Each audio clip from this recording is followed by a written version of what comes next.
আসসালামু আলাইকুম। টেস্ট ক্রিকেটের 25 বছর পূর্তি উপলক্ষে বাংলাদেশ ক্রিকেট বোর্ডের বর্ণাঢ্য আয়োজন রাজশাহীতে আমরা এখন আছি। ঠিক এই মুহূর্তে আমার পাশের যে ফ্রেমটা, এই ফ্রেমটা মনে হয় সবচাইতে প্রেশাস একটা ফ্রেম, কারণ আমার ঠিক ডান পাশে যিনি আছেন তিনি বাংলাদেশ ক্রিকেট বোর্ডের সম্মানিত প্রেসিডেন্ট। তবে তার চাইতেও খুব মহিমান্বিত পরিচয়ের জায়গাটা হচ্ছে টেস্ট ক্রিকেটে বাংলাদেশের প্রথম সেঞ্চুরিয়ান। ঠিক তার পাশে ওয়ানডে ক্রিকেটে বাংলাদেশের প্রথম সেঞ্চুরিয়ান মেহরাব হোসেন অপি।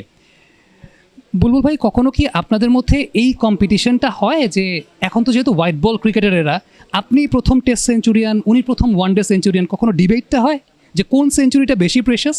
না, ডিবেট হয় না কখনো, বাট সব কিছুই প্রেশিয়াস। এবং এখন যদি কেউ টি-20 ক্রিকেট ফলো করে আর কেউ আমার ম্যাচটা অ্যানালাইসিস করে যে 500 বল খেলেছে, 8 ঘন্টা ব্যাটিং করেছে, বলবে এটা কোনো ইনিংস হলো। আবার অপির যে ইনিংসটা ছিল সেটা প্রেসিয়াস এই জন্য যে এখন টি-20 ক্রিকেটের সাথে 50-50 ক্রিকেটের কিছুটা মিল আছে, but test cricket is different cricket. এবং অফকোর্স কম্পেয়ার করি না কখনো, বাট দুজনের আমরা খুব ভাগ্যবান যে দুজনে সেঞ্চুরি করতে পেরেছিলাম বাংলাদেশের জন্য। অপি ভাই, কোন সেঞ্চুরিটাকে সুপিরিয়র মনে হয় আপনার কাছে, হোয়াইট বল ক্রিকেটের সেঞ্চুরি নাকি রেড বল ক্রিকেটের সেঞ্চুরি?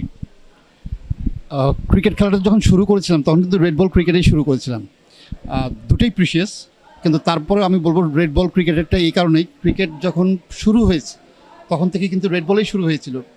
সাদা বলেরটা কিন্তু খুব অনেক পরে শুরু হয়েছে।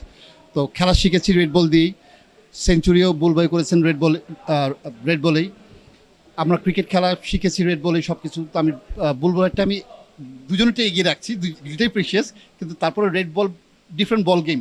তো আমার কাছে মনে হয় যে আমরা খেলাধুলা যখন শিখেছি রেড বল দিয়েই এবং হোয়াইট ড্রেস পরেই খেলতাম, ওইটা এখনও কিন্তু আমার ভিতরে কিন্তু তাড়না দেয় যে ইভেন আপনি যদি পাশের দেশে ইন্ডিয়াতে গিয়ে দেখেন, যে কোনো একাডেমিতে যাবেন তাদের ড্রেস আপ দেখবেন সবার কিন্তু হোয়াইট। তো ইট ইস অ্যান আর্টিস্টিক। আমার কাছে মনে হয় যে অবশ্যই রেড বলটা আমি এগিয়ে রাখবো। আর এখানে একটা জিনিস বলে রাখি যে মেহরাব হোসেন অপি কিন্তু আমাদের পথ দেখিয়ে দিয়েছে যে সেঞ্চুরি কীভাবে করতে হয়। তো শি ইজ দি পায়োনিয়ার। তারপরে আমি হয়তো টেস্টে সেঞ্চুরি করেছি, টি-20 সেঞ্চুরি আসছে। সো মেহরাব হোসেন অপিকে আমরা সবসময় মনে রাখবো because of his first century, because as he is the pioneer. Last একটা কোয়েশ্চেন জিজ্ঞেস করতে চাই, সেটা হচ্ছে আপনি যেদিন সেঞ্চুরি করেন, অপি ভাই সেদিন 8 কিংবা 9 রান করেছিলেন, আমি স্কোরটা আমার ঠিক মতো মনে নেই। এবার অপি ভাই যেদিন সেঞ্চুরি করেছেন, আপনি সেদিন হয়তো বা 8 বা 9 রান করেছেন। এটা কি দুজনের মধ্যে এরকম কোনো যুক্তি থাকতো নাকি যে একজন ভালো খেললে আরেকজন সেদিন খারাপ খেলবেন? না, এটাকে বলবো আমি কনসিস্টেন্সি, এটা আমাদের ধারাবাহিকতা। অপি ভাই, কি মনে হয় বিষয়টা? খুবই কাকতালীয়, খুবই কাকতালীয়। লাস্টলি, টেস্ট ক্রিকেটের 25 বছর পূর্তি, আজকে আমরা রাজশাহীতে একই সময়ে প্রথম ওয়ানডে সেঞ্চুরিয়ান, প্রথম টেস্ট সেঞ্চুরিয়ানকে পেয়েছি।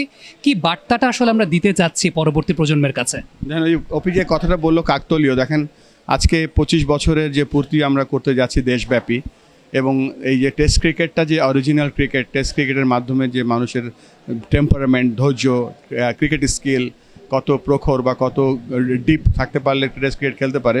তবে এই জিনিসটার সাথে সাথে আজকের এই যে কাকতালীয়, আবার বলছি এই জন্য যে আমরা দুজনেই ওই ফার্স্ট টেস্ট খেলেছিলাম এবং দুজনেই আজকে এখানে উপস্থিত আছে, এটা আমার কাছে বেশ ভালো লাগছে।